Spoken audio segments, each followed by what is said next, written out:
Hello साथीहरू, दर्शन नमस्ते सम्पूर्णमा। म छु आज चाहिँ जङ्गलतिर बाख्रा गोठालो छु, बाख्रा चराउन आएको छु हैन। अब चाहिँ बाख्रा लिने टाइम हुन लाग्यो, साँझ पर्न लाग्यो, 6 बजिसक्यो। हुन चाहिँ अब 7 बजे होलिन्छ बाख्रा। आज चाहिँ पानी पर्न लाग्यो, आज सबेरै बेलै नै।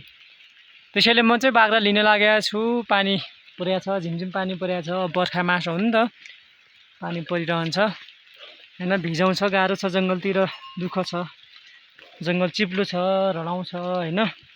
जोखिम छ, यतातिर पनि एकदम होसियार हुनुपर्छ है। हेर्नु पुरै कुहिरो लागेर कुहिरोले डम्म छ। है वाह, लैजानु पर्यो बाख्रा। वाह ओ ले ले वाह, दौडे गर्छन् क्या बाख्राहरू, दुःख दिन्छन्। वनमा खासी चरन छैन नि त। अब पहिला रुडो खडेरी परेको थियो नि त, चरन छैन खासै, त्यो दुःख दिन्छन्, दौड्छन्। वनमा दिनभरि हिँडै गर्नुपर्छ क्या, गाह्रो छ अलिकति। वाह एउटा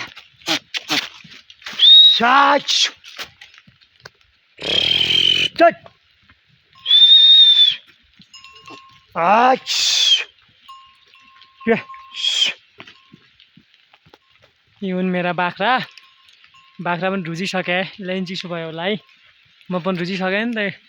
बिहान घाम लागेको थियो, छाता पनि ल्याइएन, ओड्ने केही ल्याइएन। अहिले पानी आउन थाल्यो, फेरि भिजायो पानीले है। त्यही नि, केही छैन, अब थोरै छ, लगिहालिन्छ घर।